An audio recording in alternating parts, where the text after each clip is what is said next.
Online জুয়া বৈধ কিনা? ব্যাপার কি? কমন পড়ে গেছে নাকি? অনেক বেশি কমন। ইন্না লিল্লাহি ওয়া ইন্না ইলাইহি রাজিউন। এটা তো আমার কল্পনাও ছিল না। আপনাদের সবার আওয়াজ শুনে বুঝতে পারলাম যে এটা ব্যাধি আকার ধারণ করে গেছে।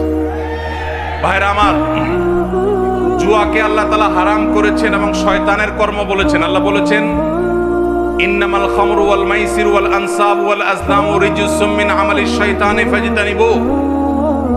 মদ এবং আরো কয়েকটি হারামের কথা বলে আল্লাহ বলেছেন জুয়া, এগুলো সবগুলো শয়তানের কর্মকাণ্ড, এগুলো থেকে বেঁচে থাকো।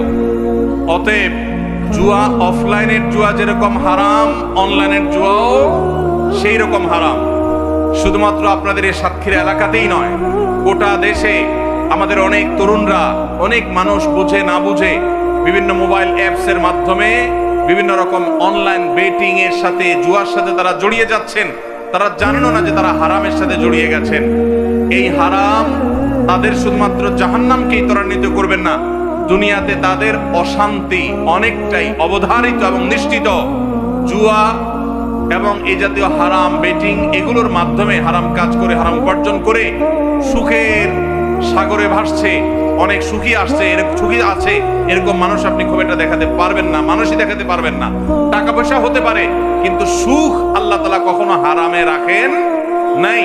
যারা এই হারাম উপায় উপার্জন করছেন, যারা অনলাইনে বা অফলাইনে যেভাবে হোক জুয়া খেলে, বেটিং এর মাধ্যমে যারা উপার্জন করছেন, তাদের প্রতিটি পয়সা হারাম।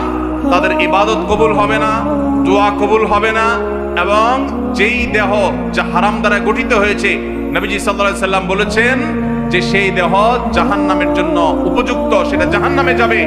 অতএব আমরা খাঁটি মুসলমান হওয়ার জন্য, পরিপূর্ণভাবে ইসলামে দাখিল হওয়ার জন্য 5টা শর্তের কথা বলেছিলাম। এর মধ্যে 5 নম্বর বলেছিলাম হালাল হারাম মেইনটেইন করা। অনেকে নামাজ কালাম পড়ে হালাল হারাম মেইনটেইন করে না। যারা অনলাইন জুয়ার সাথে আসক্ত আছেন, আল্লাহর জন্য এই হারামকে আজকেই ত্যাগ করে দেন, মোবাইল থেকে আনইনস্টল করে দেন এবং হারাম থেকে সরে আসেন। পরিশ্রম করেন, কষ্ট করেন, এরপরে কষ্ট করে উপার্জন করেন। নবীজি সাল্লাল্লাহু আলাইহি সাল্লাম বলেছেন, আফদালুল কাসবে কাসবুল ইয়াদ। হাত দিয়ে মানুষ যে কামাই করে, পরিশ্রম দিয়ে করে মানুষ যে কামাই করে, এটা হলো সবচেয়ে উত্তম কামাই। অতএব এই হারাম ছাড়বেন তো ইনশাআল্লাহ? আল্লাহ আমাদের যুবক ভাইদেরকে, সব ভাইদেরকে হারাম ছাড়ার তৌফিক দান করুন।